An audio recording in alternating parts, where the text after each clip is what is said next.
this is exciting for the few of us that are here. We have more on this morning, and this is welcoming you to the University Unitarian Universalist Fellowship meeting, and this is the first one in what? How many months?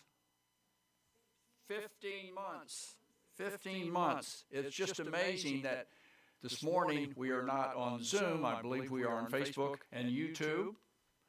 And this is, for us, a test run. We'll be doing this for the next couple of weeks as we move back into the complete operation of not being virtual as much as we are in person with each other. If you have any devices that you haven't adjusted, please do so at this time. And I will invite Martha to assist us with committee moments.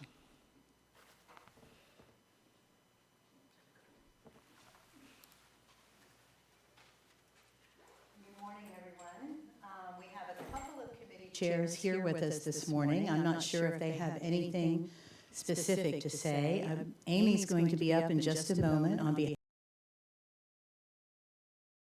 We're really enjoying this second test service. We hope it's going out much better than it did last week because we've got a great team of people that are figuring all this out. So thank you a lot to Patrick and Paul, Amanda, who was here last week, and Ciara, who is becoming a member of the team. So if you want to join a really great group of people and you have any tech skills at all and can read and push buttons, they will be happy to train you. It's a complicated thing, but we've got it down to a science, pretty close. So I will also say that some of us are masked, some of us are not. When we return to the building, we are encouraging everyone that's not vaccinated to wear a mask. However, we are not going to be asking you. And anyone that wants to wear a mask for any reason is welcome to. And we are all going to be together and as happy, as safe as we can be on our official reopening date of July 25th. So that's only 2 weeks away, folks. I'm so excited I can hardly stand it, and I hope you're excited to come back and see our beautiful new building. And I'm going to let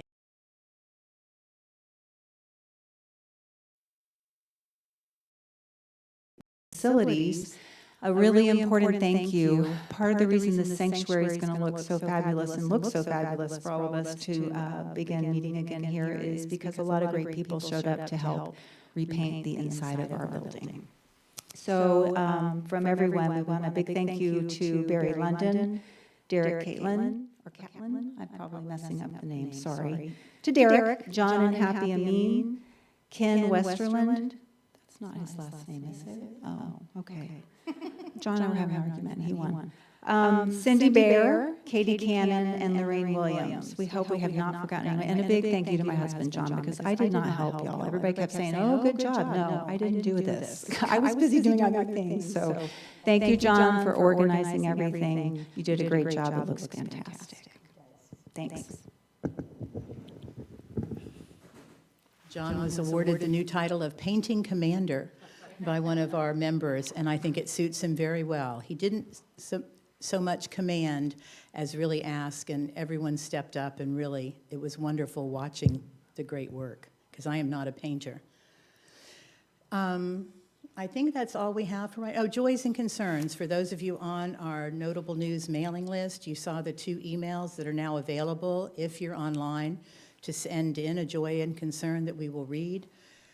We will probably not have too many from our group this morning, but if you have a little quiet time on the stream, that's because we don't stream those. We try to keep those personal. So if you have something you want read, it requested by 10 o'clock, but I will check my email again right before we get to that moment in our service.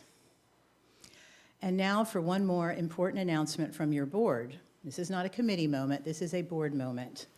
The Minister Vote and Challenge Grant. For those of you who have been on pins and needles wondering, the voting members of UUUF were asked to vote on the question, do you support hiring a part-time minister for UUF? There were 83 voting members. After removing duplicates and non-voting people, there were 71 members who voted, which is 86%. Of the 71 voting members, 59 voted yes, 5 abstained, and 7 voted no. If you count only yes and no votes, which is typically how a final vote is done, 89% were yes, so the motion passed. The second, yay, a little applause here, thank you.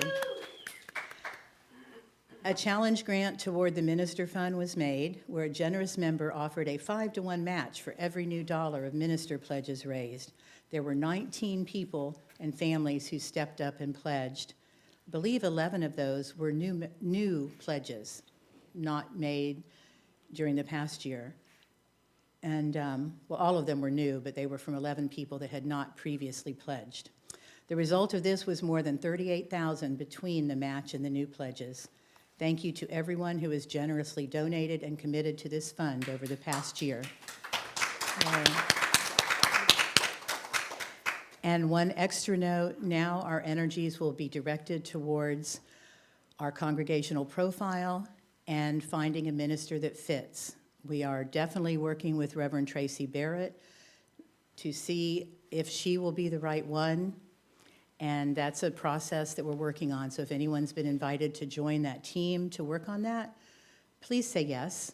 And if not, please say no quickly so we can find someone else, because we want to get a broad spectrum of the congregation, not just yes people, not just no people, a broad discussion about that. So look forward to more coming up. Thank you.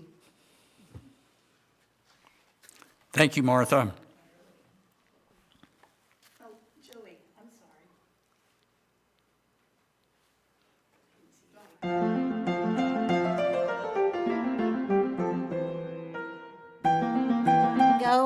Down at Maxwell Gardens on Wednesday. I am challenging Carl for the title of the best bingo caller. We did a great job. We had like, I think 5 games we got in an hour, which wasn't bad at all. People enjoyed it. It was just really lovely to meet the folks down there, and we're going to do it again next month. So look for the times, and maybe you can come and be the next bingo caller. Who knows?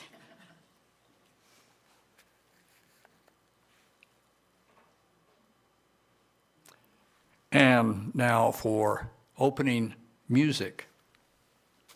Or excuse me, we should go to opening words first.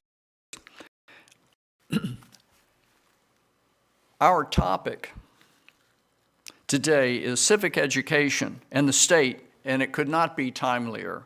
The Sentinel today has multiple articles on the subject, and I urge you to read those after we have listened to the presentation today. Another item that I've read today is that a federal judge just ruled that students suing Rhode Island state officials for failing to provide comprehensive civic education has no constitutional right to receive it. But he said, the judge, the case highlights a deep flaw in the country's education priorities and warned that American democracy is in peril amid creeping authoritarianism. And now we move to opening music. This title, Lift Every Voice and Sing. This was written by John Rosamond Johnson and James Wendell Johnson in 1905 to celebrate Abraham Lincoln's birthday, known today as the Black National Anthem. Its words voice a concern for liberation and affirmation for the African American people. On the 4th of July, as Americans celebrate its freedom from Britain, let these words resonate in your hearts as promises and yearnings pending for so many Americans.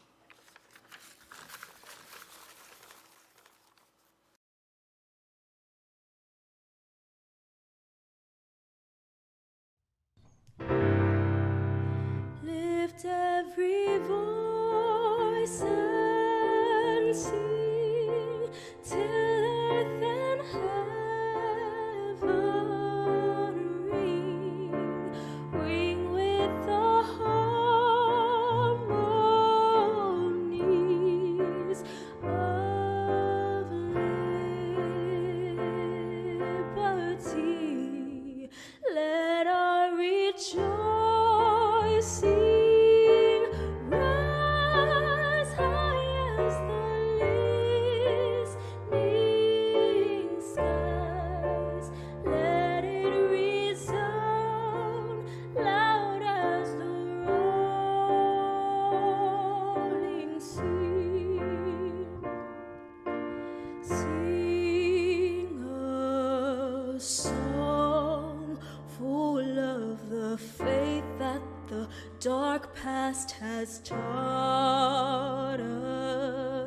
sing a song full of the hope that the present has brought us, facing the rising sun of a new day begun. Let us march on till victory is won. Stony the road we trod, bitter the chasing rod, felt in the days when hope unborn had died, yet with a steady beat have not our weary feet come to the place for which our people sighed. We have come over a way that with tears has been watered. We have come treading our path through the blood of the slaughtered, out from the gloomy past, till now we stand at last, where the bright gleam of our bright star is cast. God of our wearies, God of our silent tears, Thou who hast brought us thus far on our way, Thou who hast bright our light, let us into the light, keep us forever in the path we pray.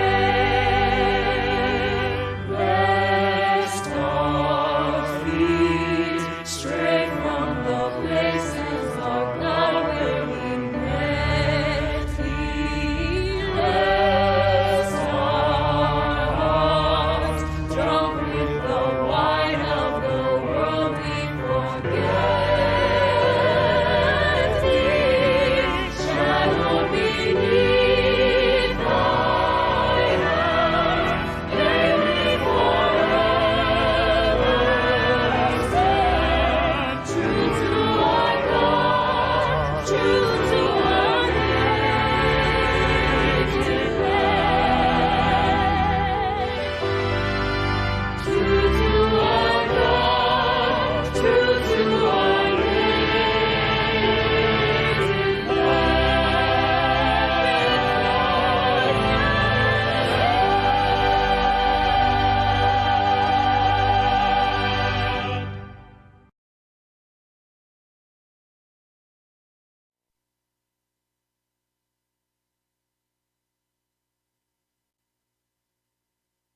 That was phenomenal. That was phenomenal.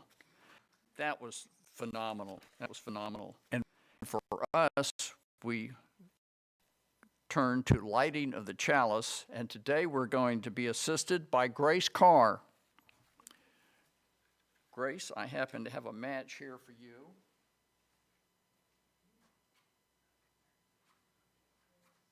So said Terri.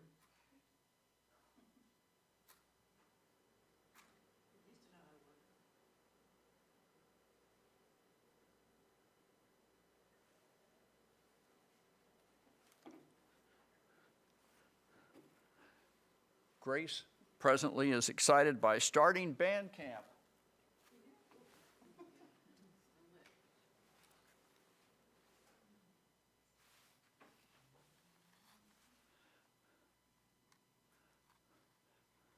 Where's the fire extinguisher? Cautiously watching that one. And now, for the lighting of the chalice in the light of truth and the warmth of love, we gather to seek, to sustain, and to share. And for the affirmation, please join with me. Love is the spirit of this church, and service is its gift.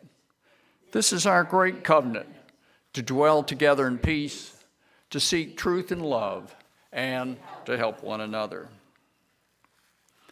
At this point, we wish to welcome everyone and say hello to everyone, both virtual and present. And for all of you online, hello.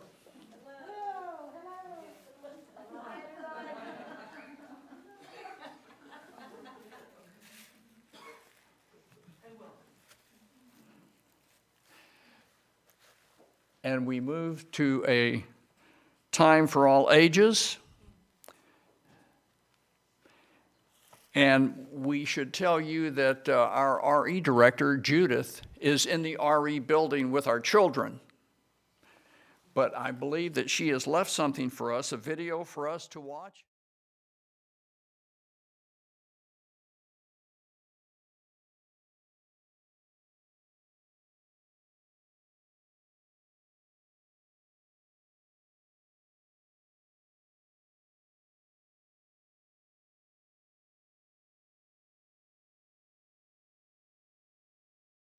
While we are working out the ins and outs of a multi-platform service concept, both the in-person and the streaming, today I'm staying in the back with the kids. We have two principles in Unitarian Universalism that are both very related to our 4th of July concept. Our second principle, justice, equity, and compassion in human relations, speaks to our goals in the world. And our fifth principle, the right of conscience and the use of the democratic process in our congregations and society at large, speaks to how we go about finding these and making them work. The descendants of Frederick Douglass are going to read for us today his 4th of July speech, which encompasses both these principles. And so do those young adults who speak to it afterwards. Every person has a voice, and we need to learn to do it better. Listen for yourselves.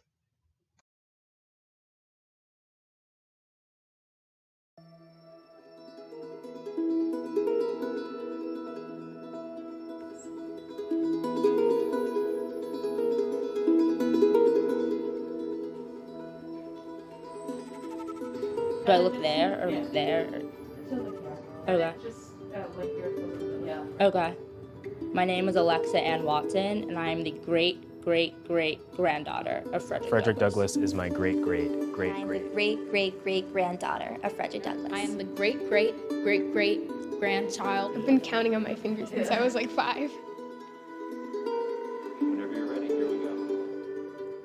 This is the 4th of July. It is the birthday of your national independence and of your political freedom. Fellow citizens, I shall not presume to dwell at length on the associations that cluster about this day. The simple story of it is that 76 years ago, the people of this country were British subjects. Oppression makes a wise man mad. Your fathers were wise men, and if they did not go mad, they became restive under this treatment. With brave men, there's always a remedy for oppression. They succeeded, and today you reap the fruits of their success. The freedom gained is yours, and you, therefore, may properly celebrate this anniversary. Fellow citizens, pardon me. Allow me to ask, why am I called upon to speak here today? What have I, or those I represent, to do with your national independence? Are the great principles of political freedom and of natural justice embodied in that Declaration of Independence extended to us? I am not included within the pale of this glorious anniversary. Your high independence only reveals the immeasurable distance between us. The blessings in which you this day rejoice are not enjoyed in common. The rich inheritance of justice, liberty, prosperity, and independence bequeathed by your fathers is shared by you, not by me. The sunlight that brought life and healing to you has brought stripes and death to me. This 4th of July is yours, not mine. You may rejoice, I must mourn. Fellow citizens, above your national tumultuous joy, I hear the mournful wail of millions. At a time like this, scorching irony, not convincing argument is needed. Oh, had I the ability and could reach the nation's ear, I would today pour out a fiery stream of biting ridicule, blasting reproach, withering sarcasm, and stern rebuke. For it is not light that is needed, but fire. It is not the gentle shower, but thunder. We need the storm, the whirlwind, and the earthquake. The feeling of the nation must be quickened. The conscience of the nation must be roused. The propriety of the nation must be startled. The hypocrisy of the nation must be exposed. And its crimes against God and man must be proclaimed and denounced. What to the American slave is your 4th of July? I answer, a day that reveals to him, more than all other days in the year, the gross injustice and cruelty to which he is the constant victim. To him, your celebration is a sham. Your boasted liberty an unholy license. Your national greatness, swelling vanity. Your sounds of rejoicing are empty and heartless. Your denunciations of tyrants, brass-fronted impudence. Your shouts of liberty and equality, hollow mockery. Your prayers and hymns, your sermons and thanksgivings, with all your religious parade and solemnity, are to him mere bombast, fraud, deception, impiety, and hypocrisy. There is not a nation on the earth guilty of practices more shocking and bloody than are the people of these United States at this very hour.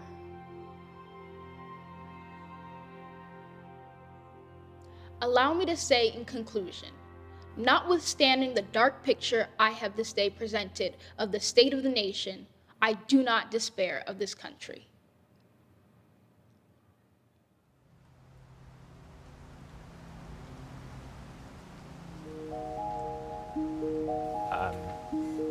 This speech was written almost 170 years ago, but this part of it is still extremely relevant, especially with today's protests. I think that when people are oppressed, they feel silenced, and if someone feels silenced, they get angry.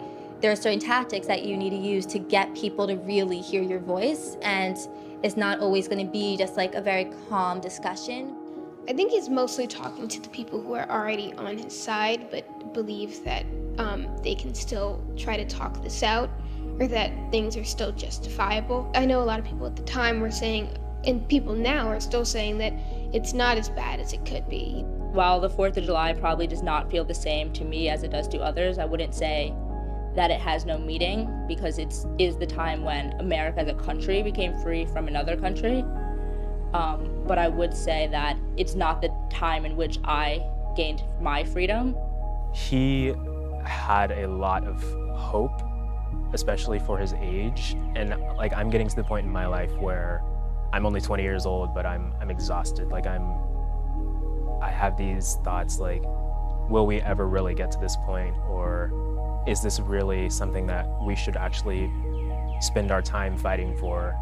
Somebody once said that pessimism is a tool of white oppression, and I think that's true. I think in many ways we are still slaves to the notion that it will never get better. But I think that there is hope, and I think it's important that we celebrate Black joy and Black life, and we remember that change is possible, change is probable, and that there's hope.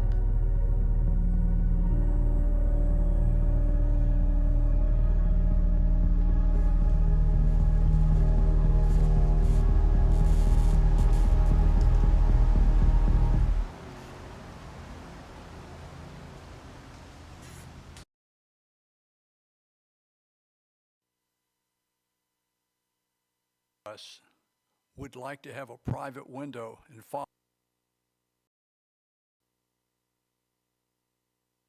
us would like to have a private window and follow the lives of these children as they progress through into adulthood. Some of them were 20, the one fellow was 20 years old.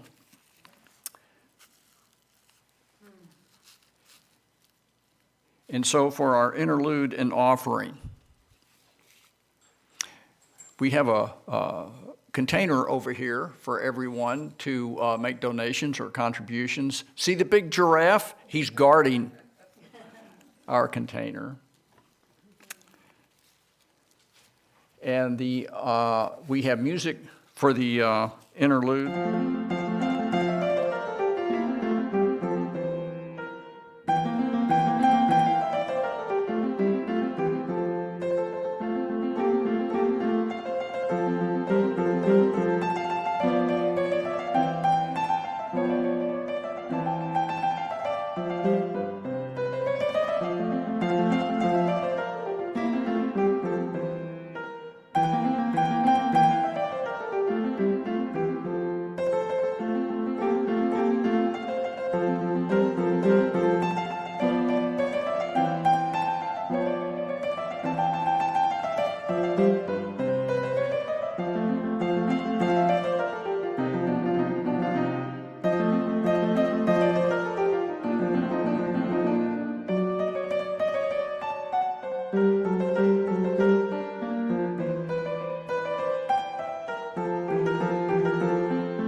And now for our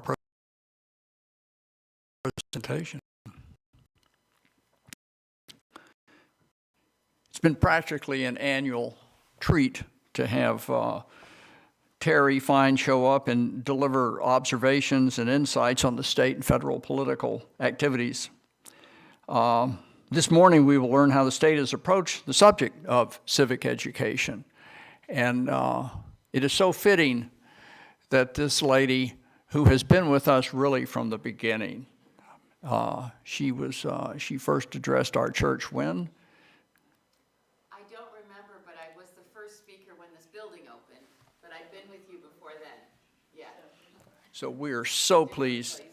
We are so pleased to have you this morning, Terri. Thank you.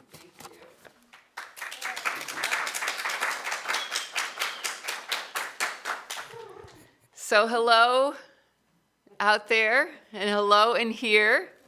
It's very nice to be with you today and to speak about civic education and civic literacy in Florida. Let me put out just a couple of provisos, I guess. The Florida Joint Center for Citizenship, where I serve as content specialist, and the Lou Frey Institute of Politics and Government, where I serve as associate director, in addition to teaching in the political science department, now called the School of Politics, Security, and International Affairs. We are a nonpartisan organization. We began with state funding, and so this is going to be perhaps one of my drier presentations that you might have seen before. So I guess this is hooked up. Patrick is, perfect. So here I am, it's July 4th, and we are together, and it's just a real pleasure to be here. So first I'm going to be focusing on looking just at Florida, but I do appreciate the Rhode Island connection. What is the difference in Florida policy, whether it be regulation or statute, between civic education and civic literacy? We're going to look at existing standards and requirements, as well as give a progress report on the revision of existing standards and existing requirements. And I will say that even though Martha was in touch with me a couple of weeks ago, I don't think that she is, I think she's prescient, but I don't think she is so prescient as to know the actions that the governor would take on June 29th, 2021, that the timing of this presentation would be so perfect.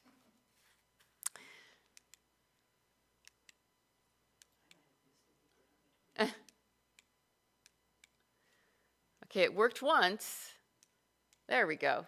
Are you doing it for me, Patrick? Is that okay? I didn't know why it took me 4 tries. Okay. So in 2008, former Congressman Lou Frye and former U.S. Senator Bob Graham joined together. Congressman Frye especially had taken it upon himself that in his retirement he was going to be focusing on civic education.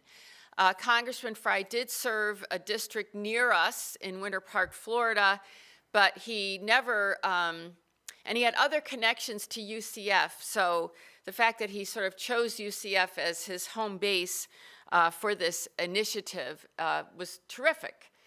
And he and Senator Graham worked together to bring about a set of standards for civic education, because it was their concern that so few people knew that what the separation of powers was, knew what the 3 branches of government were, and what that entailed, right? In other words, he saw it as a real civic crisis to be looking ahead. How can we look ahead that if people don't know what separation of powers is or what the 3 branches of government are, what's going to be our life like in 10, 20, 30, 40 years into the future? So in 2008, the Florida Board of Education adopted the Next Generation Sunshine State Standards. And these standards are a set of benchmarks across K-12. And so a benchmark is a learning goal. And so the idea here is that there are, by the time students fulfill elementary school, which is K-5, they will have, looked at civics through some different lenses at least 5 times in every grade level. So for example, it could be something like, what is the value of abiding by the rules? What is the value of being nice to people? Other kinds of things. Separately, please understand that in order for an individual to be certified to teach elementary in Florida, they are not required to take a government course. That's a different state requirement, but it plays a role here, because when we think about, well, what would a civic standard, how would somebody teach civic standards if they had never taken government or weren't required to take government? Well, it's a focus upon rules and community and other kinds of factors. But certainly all of these, you can look up all of these online, there are plenty of them.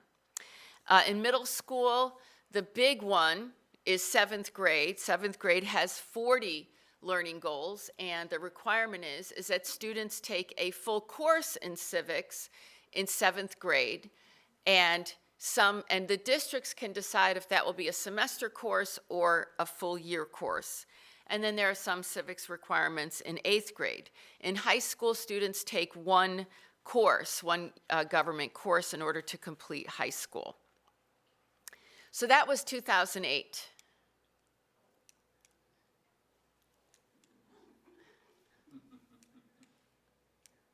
What am I doing wrong? What do I need to aim?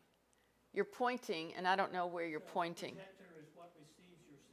Where's the projector? Above you, over this way. Where am I?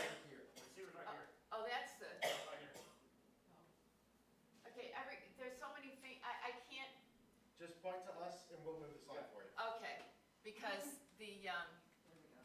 because if someone's pointing that way, I'm not standing where they are, so I'm not clear on where they're exactly pointing or looking.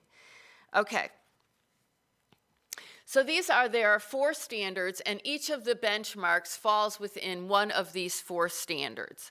So I'm not going to be reading it to you, but it gives you a sense. We're looking at sort of founding principles. We're looking at roles, rights, and responsibilities. We're looking at understanding the structure of government and also looking at the role of the United States in world affairs. Not every student looks at every one of these benchmarks, but these are the standards, but these are the 4 standards. So in 7th grade, because it's a full course, there are 40 students to cover each of these. So things change dramatically, at least for me and for middle school students in Florida. Okay, I'm pointing there. Very good. And that was in 2010 when the state legislature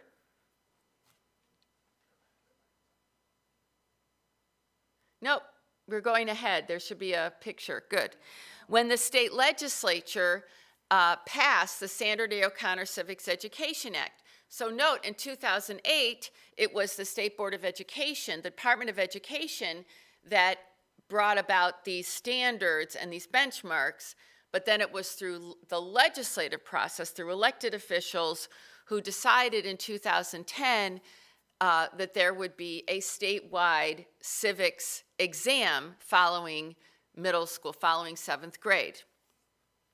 And I'm correcting myself because originally the law was intended, it was passed, that there would be a 7th grade at the end of 7th grade, and then if students didn't pass it, they could remediate, because the original legislation was that students had to pass the test to go to high school. But before the test was first administered, the test, they took away that requirement of passing the test because there was so much politics about what does passing mean, what are we going to do with 16-year-old 8th graders, are we going to, asphalt over the soccer fields for all the parking of the cars when you have students who can't get to high school because they didn't pass a middle school exam. So now the requirement is that students take a statewide exam. And as much as we might have questions about what the exam tests, I can tell you that Florida remains the only state in the country that does require a statewide developed middle school exam in civics. So Florida is a civic leader in this area. The law itself was passed unanimously. Every member of the House, every member of the Senate, and the governor signed the law, and former Associate Justice Sandra Day O'Connor agreed for her name to be used to identify the law. So that was 2010, and in many respects, this exam remains very much in place until a week ago. Thank you, Martha. But this remains very much in place, and it's given annually.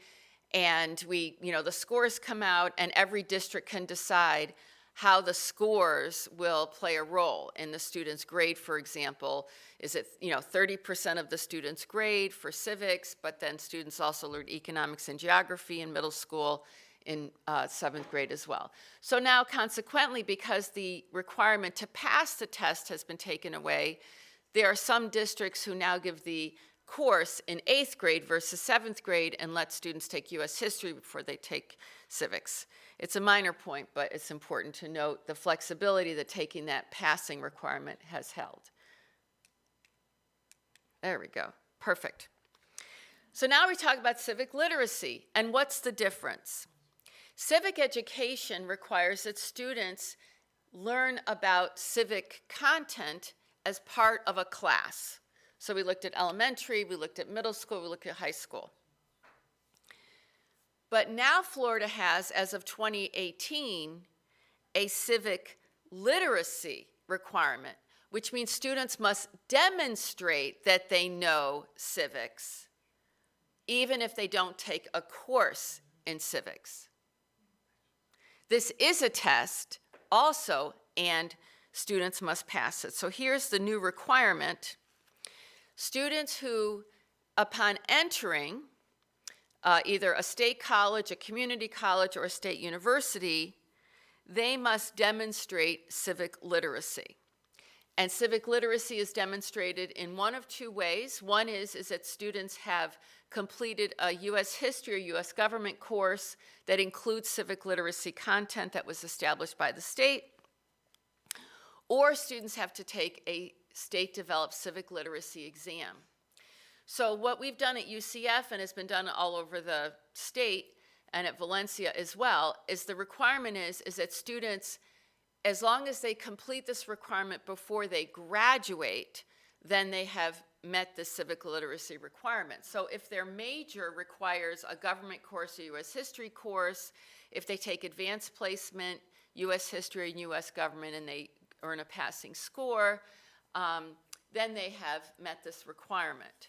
So for many majors do require U.S. history or U.S. government, so students meet the requirement that way.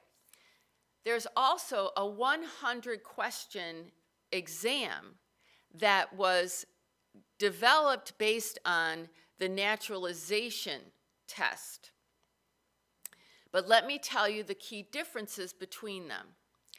If an individual is seeking naturalization, there are 100 questions freely available online where what the potential citizen will do is they will study these 100 questions. Then when they go for their naturalization and citizenship interview, the interviewer chooses 10 of those questions, and then the person who's taking this oral exam must get 6 of those questions correct in order to pass the test. So from these 100 questions, the state of Florida decided that a multiple choice exam would be developed, taken on computer, 4 options per question, and then the people taking it would need to then receive 60% correct in order to meet the requirement. So one is tied to the other in terms of what questions were asked. Now I can tell you in the development of this exam, there are certain questions on the exam where depending on who's taking it, there are different right answers, such as who is your representative in the U.S. House of Representatives? Well, that's going to change based on where a person lives. So any question where there could be more than one answer was removed, so that way there are 4 options per question where there's only one right answer. So as you can imagine, very few students have had to meet this requirement with number 2, because they either took U.S. government in high school as an advanced placement course, U.S. history advanced placement, they take the exam, they get a 3, 4, or 5 on that exam, and they met the requirement. Okay, so here are the look at that. Here are the civic literacy standards. So they are a little bit different, and this is where they stand as of today, but they're going to be changing in a year as of some legislative and gubernatorial action in the last week. So these are the Florida civic literacy standards. So what happened in this legislative session? You're on pins and needles, I'm sure. What happened in this legislative session, and what are the different kinds of changes that we see going on? Perfect. Okay. Now we are going to be requiring, as a state, the governor is now requiring that students demonstrate civic literacy as a condition of graduating high school. And so the expectation is that the test that's used to demonstrate civic literacy for college students is going to be either used as it is or refined or revised for high school. To the best of my knowledge, the committee about that change is meeting on July 21st. See, Martha, this is Martha.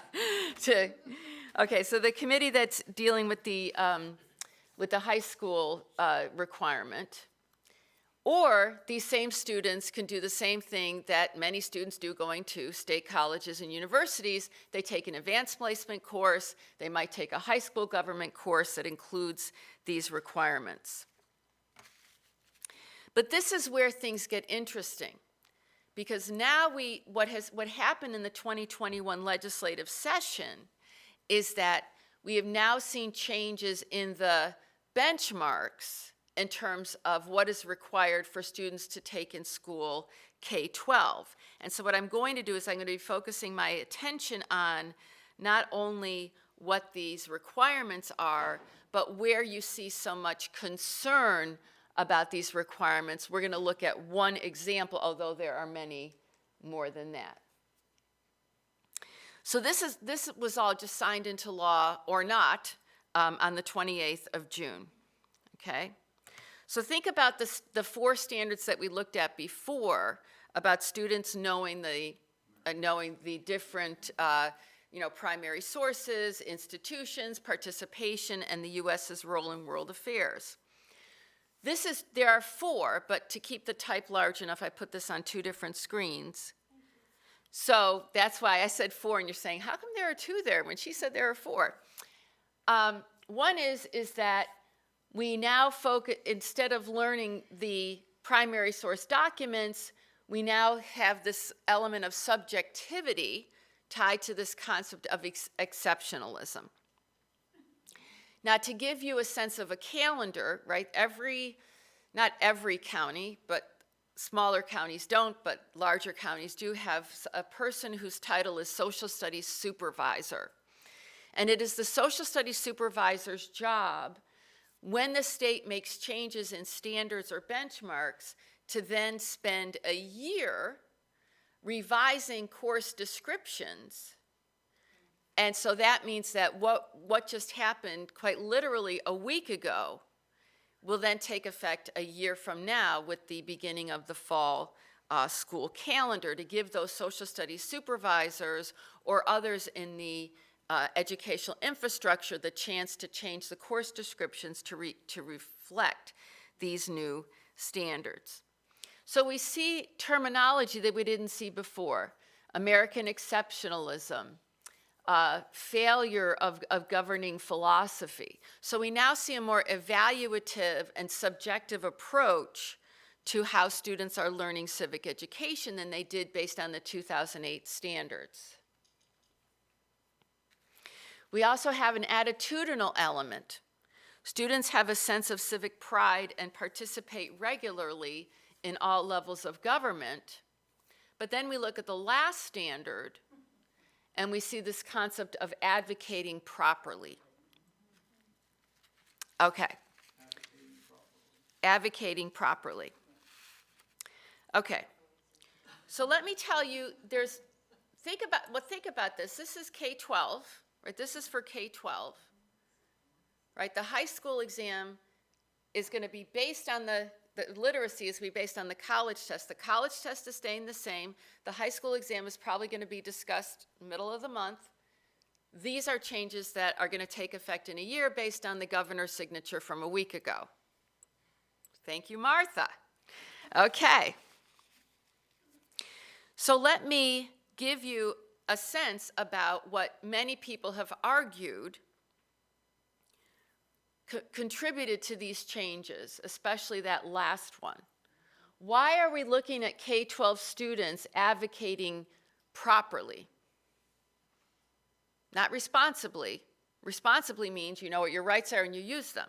You're responsible for knowing what your rights are and you responsibly use those rights. What many people argue is that this concept of advocacy among young people really changed with the Parkland shooting. Because we saw individuals who didn't have voting rights, who had the same First Amendment rights as anyone else living in this country, right? The Bill of Rights does not apply to U.S. citizens only. It applies to all persons, okay? So there are some who have said that this groundswell of activism may have played an important role in the nature of what has unfolded in this legislative session and the changes in these standards and benchmarks. So I'm going to give you sort of one quick example about what that might mean or look like based on what you've heard about. We've already talked about this concept of subjectivity and objectivity, and then I'll look at a more specific example. So let me talk a little bit about critical race theory and U.S. primary source documents. So there has been a lot of talk about critical race theory and how looking at the government and its actions through a racial lens is anti-American or anti-government. So let me tell you about how some of these benchmarks sort of reflect that idea. When we look at the U.S. Constitution, there are two pieces of that Constitution that very directly link to race discrimination. One is the 3/5 clause. The 3/5 clause, which is part of the determination of representation, says that in the process of counting people, we had our first census in 1790, in the process of counting people, that for persons who were enslaved, their presence counted as 3/5 towards the state's population, even though the individuals who were being counted were not treated as people under the Constitution. So that's one. The second is the Fugitive Slaves Clause. The Fugitive Slaves Clause that says that slaves who seek refuge in other states must be returned to the state from which they fled. That's in the U.S. Constitution. So the new benchmarks say that the requirement and the focus is on the principles of the Declaration of Independence. The Declaration of Independence has ideals of equality and freedom and natural rights and other kinds of interesting things. So that's one example of a distinction, right? There's going to be less of a focus on this enemy critical race theory if you're focusing on the Declaration of Independence and its ideals versus the rules and the requirements as established in the U.S. Constitution. So that's just one example. Another example is relating to this concept of civic participation and action civics. I have friends at the University of South Florida. They count me as a friend. But we had a little competition in the last year because there was a civic engagement and civic education institute that was being advocated by some members of the legislature to be created at the University of South Florida, and consequently they were going to be the beneficiaries of state support, etc. And on the 29th of June, the governor vetoed that, and we're going to look at his veto message in a moment, including as to why he did that. We talked about this concept of subjectivity versus objectivity. So now we're going to look at one example, and then we will look at that veto message, and then I will be happy to take questions. So here are the current benchmarks for these are two of the current benchmarks for middle school civics. Students will identify America's current parties and illustrate their ideas about government. In the benchmark clarifications, which is a 118-page book, I believe I've memorized it if you have a question about it, that specify what this means in terms of how the test questions will be developed. It includes Democratic, Republican, Libertarian, Green, there's 4 parties. Democrat, Republican, Libertarian, and Green parties. And we also have this action component where students conduct a mock election to demonstrate the voting process and its impact on a school, community, or local level. And fortunately, the Lou Fry Institute has partnered with the Florida State Association of Supervisors of Elections for many years so that the supervisors of elections can go into schools, conduct these mock elections, meet the educational benchmark, but they do so with the support of the Lou Fry Institute. It's a wonderful partnership. And this is now. Mock election is gone. Non-major parties are gone. And the two major parties are reverse alphabetical. Okay? And we're not looking at their ideas. We're looking at what their roles are in shaping public policy. So the ideas are focusing around, perhaps conflict about different ideas about the direction of the country, versus the roles in shaping public policy are linked to the legislative process. The mock election is gone, and now we have this point of view that teachers are expected to teach, which is how free and fair elections promote trust in democratic institutions and preserve the republic. That's one change of many.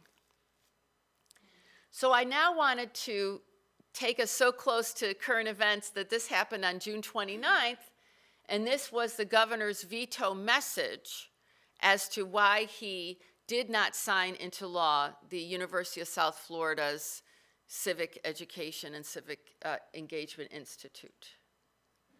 So I took an excerpt of it the best I could, and I wanted you to see the original to see that it really happened on the 29th. You have to believe me on that part.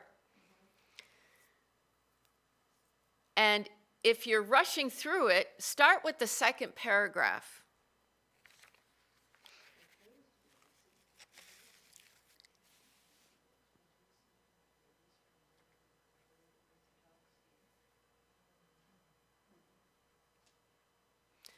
So the legislative process does require that if the chief executive vetoes legislation, unless it's in the 10 days before the end of a session, then the executive, whether it be president or governor, must give a reason. And this is what we call a veto message. That's required. It's in the US Constitution, it's in the Florida Constitution. So look at the modifier to action civics, so-called, right? So-called. And the risk that it entails. And so in many respects, that's really where we are today, quite literally today, right? Which we have a college civic literacy requirement where students pass an exam where they take a course. We have K-12 benchmarks that were just released last week, but they're going to take effect in a year. We have a high school civic literacy exam that will probably take effect in the fall based on this meeting going on in mid-July. And we also have a reshaping about what our legislative branch has in its notion about supporting civic engagement and civic education. So that's my last slide. Thank you very much. If you have any questions, I'm sorry I went a little long today. Thank Martha.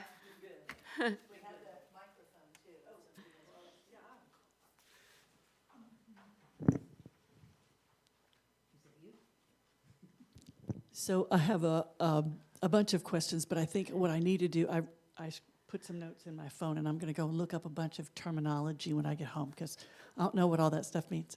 But I will say this. I took a U.S. government course when I was in college. Good. And made my teacher a little crazy because my views were diametrically opposed to his own. And he wanted each of us to make sure that we had a voter's registration card, blah, blah, blah, blah. So I went and got one, and he asked me what party I was, and I told him that I was a Marxist, and he really started to turn purple. And then I said, of the Groucho persuasion. You know, it's interesting because I have colleagues who've done that as well, that they have like an extra credit voter registration requirement. And I will say with respect, that I am troubled by that requirement, even though many of you might have gone through that, because that means that a student who is either not a U.S. citizen or is undocumented then have to make that known to someone that they otherwise would not be obligated. And I also think that, so I just, that kind of touched a nerve when you said that was. Yeah, okay, so. Since we're Hi, talking Joy. about, hi, how are you? Great. We're talking about political persuasions. Will you be affected by the governor's, the law that he also signed in that says that, I believe it's professors are going to have to indicate their political philosophies? Is that something? I haven't seen the survey. From what I understand, it will be a requirement, but from what I also understand, there are many of lawsuits coming in that regard. But let's look at it from a different lens. Another part of that piece is that students will be able to record lectures. And right now, the policy is that the instructor must give permission to have their lectures recorded. And it seems like a minor piece, but one of the other sides of that is, will students feel as comfortable to say in class what they say in class, thinking that that the space for the class is in the class? But if they know that they're being recorded, are they going to, if they know that that it can be recorded, are they going to be as willing to express that? And I'm not a brain scientist at all, but there is evidence in learning theory that when a person speaks, they learn, that's another way to learn. So that's part of why discussion has value. It's beyond saying back what you just learned or expressing your opinion, but it really does affect how the brain works. And so there's a component there to think about as well. Well, there's also the history in Florida. I grew up in Florida, and in high school I was required to take the 6-week course of the masks of communism. Interesting. I remember that, Americanism versus communism, in my 7th grade civics. Any other questions? Looking around. Well, thank you so much, and thanks for your patience on my long presentation. Jerry, I'm leaving this for you. You gave us a lot to think about through our Unitarian Universalist lens. How do we need to be active?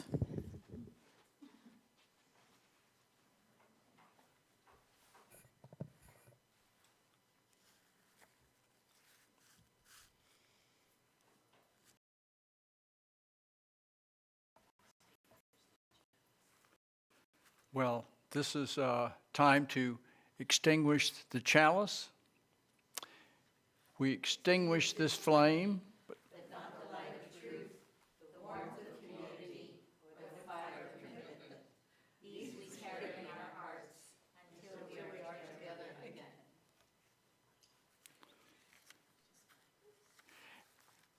And I think much has been said today, and I'm happy with everything. For closing words, I really will only note that as I looked at our principles, it seems to me that the second, justice, equity, and compassion; the fourth, a free and responsible search for truth and meaning; the fifth, the right of conscience and the use of the democratic process within our congregations and society at large; and finally, the sixth, the goal of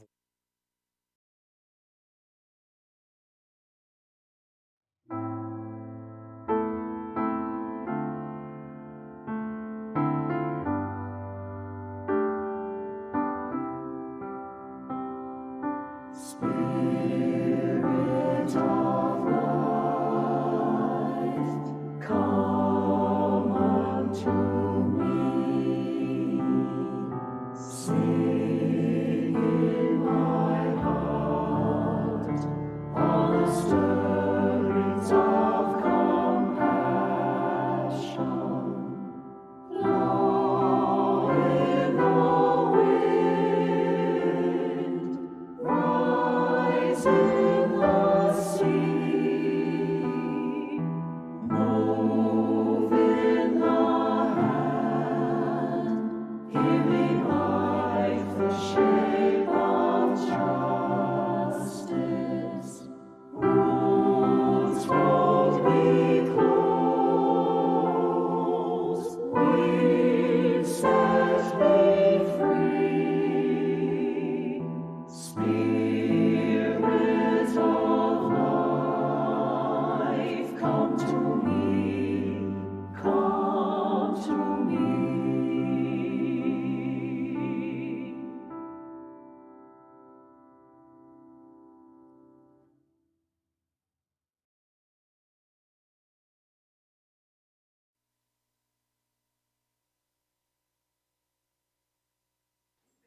What does he say? Oh. And thank everyone for your presentation today. This is an experiment as we work forward, and we particularly want to thank Terri Fine for being with us and in this process as we begin again. We still have coffee, I think, and we look forward to chatting a bit longer, and we will continue the experiment, and there will be more and more people here